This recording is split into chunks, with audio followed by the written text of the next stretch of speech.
It was January, 1945, and the French village of Hatton lay frozen under a gray winter sky when the order came down.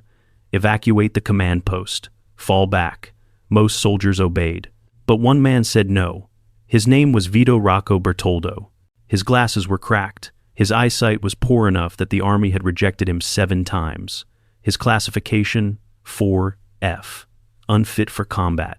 Now, inside a collapsing front line, that unfit man dragged a .30 caliber machine gun to the doorway of a battered French building and waited for the panzers. For the next 48 hours, a half-blind cook would stand alone against 2 German armored divisions. It was December 8, 1941, just one day after the attack on Pearl Harbor. In Decatur, Illinois, the recruiting office was packed with young men ready to fight. Coal miner Vito Bertoldo stood among them. The doctor held up the eye chart. Vito squinted, leaned forward, guessed letters. He couldn't even make out the largest line. The doctor sighed. "Son, I am sorry. You are 4F, unfit for service." Those words hit harder than any blow had ever taken in the mines. His friends were approved. They shook hands, proud and smiling.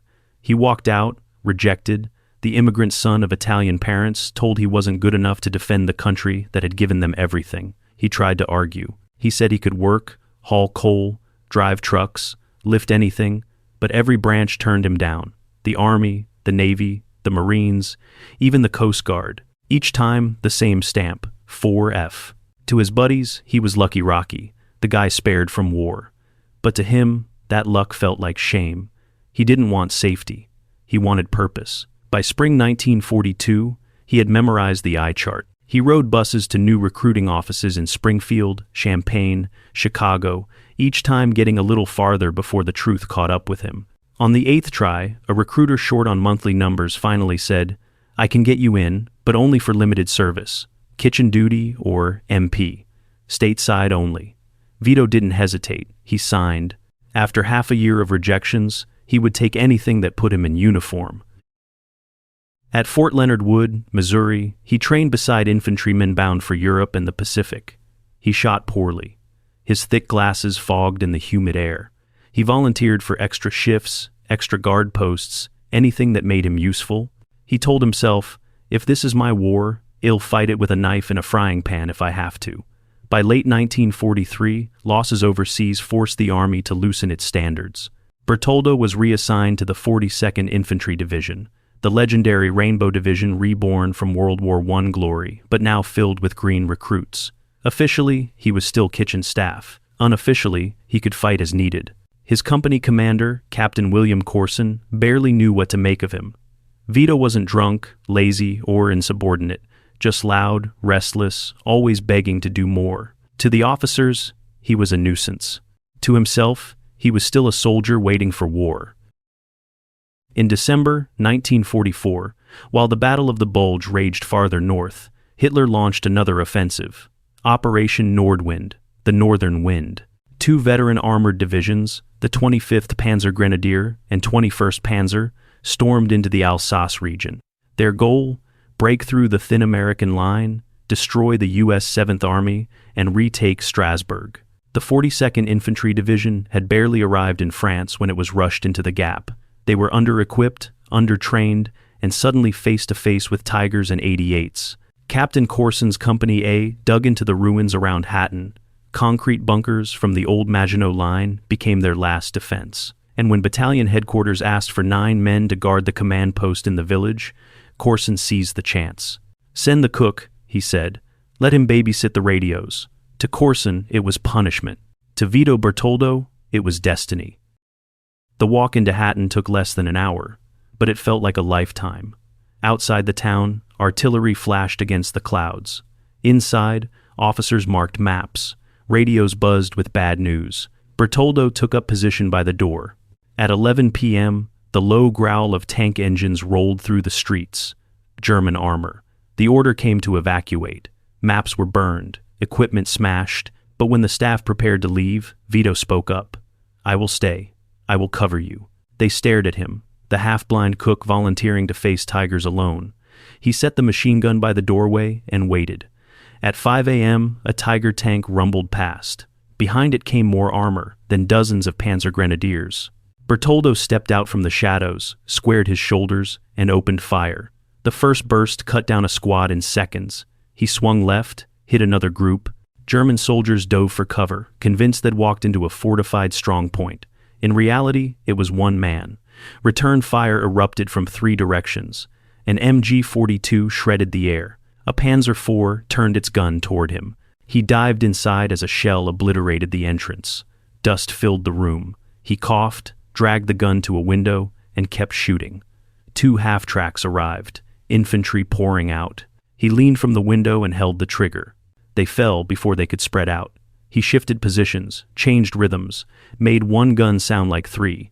For 12 hours, he fired, moved, fired again.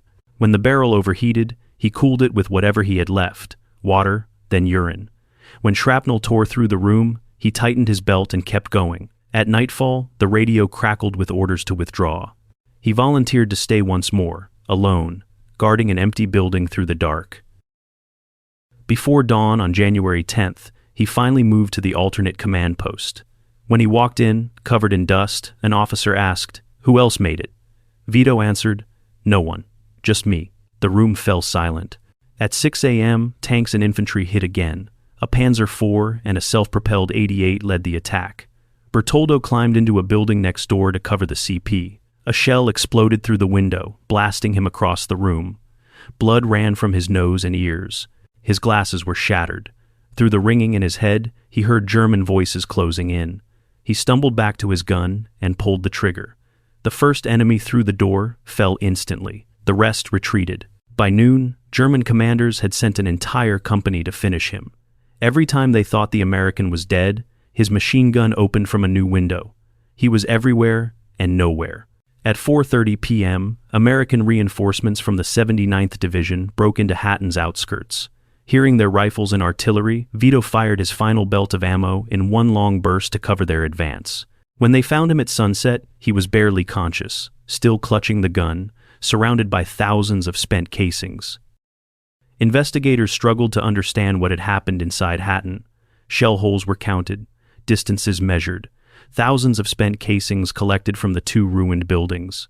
Nothing made sense, not until the witnesses started talking. Staff officers swore he had stayed behind alone. Soldiers from the alternate command post described seeing him blown across rooms, only to crawl back to the gun. German prisoners insisted they had attacked a fortified strongpoint with multiple firing positions. When told it was one man, most of them refused to believe it. The 1st Battalion entered Hatten with 781 men. 3 days later, only 264 were still able to fight. But the German spearhead, 2 veteran armored divisions, had been stopped cold. Not by tanks, not by artillery, but by confusion, delay, and pressure created by a single defender who refused to move. He couldn't read the eye chart, but he could read the battlefield. Operation Nordwind faltered. Hitler would never launch another major offensive in the West. And word spread across the army faster than anyone expected. The half-blind cook had bought America 48 hours it could never repay. On December 18, 1945, the Blue Room of the White House was filled with generals, reporters, and flashing camera lights. General Eisenhower stood to one side. President Harry Truman held the citation in his hand. Master Sergeant Vito R. Bertoldo, he read, fought with extreme gallantry while guarding 2 command posts against the assault of powerful infantry and armored forces. For more than 48 hours without rest or relief, he withstood attacks of vastly superior forces, escaping death only by the slightest margin, killing at least 40 enemy soldiers. Truman looked up at the short, stocky man in thick glasses. This wasn't recklessness. This was resolve. When reporters asked for a statement, Vito answered softly, "All I did was try to protect some other American soldiers. I never thought about winning anything." Captain Corson later read the news and laughed in disbelief. The cook I wanted to get rid of ended up the hero of the war. Bertoldo also received the Bronze Star, the Purple Heart, and Francis Croix de Guerre. His battalion earned a Distinguished Unit Citation for the defense of Hatton, a defense made possible by one man's stand. History often remembers generals, but sometimes it's a rejected recruit who changes the course of a battle. The army labeled him unfit. The war proved them wrong. Vito Rocco Bertoldo lived quietly after the war, helping veterans return home. When asked why, he said, "The best way to honor the dead is to help the living who gave their best years for peace." Paper said, 4F. History said hero.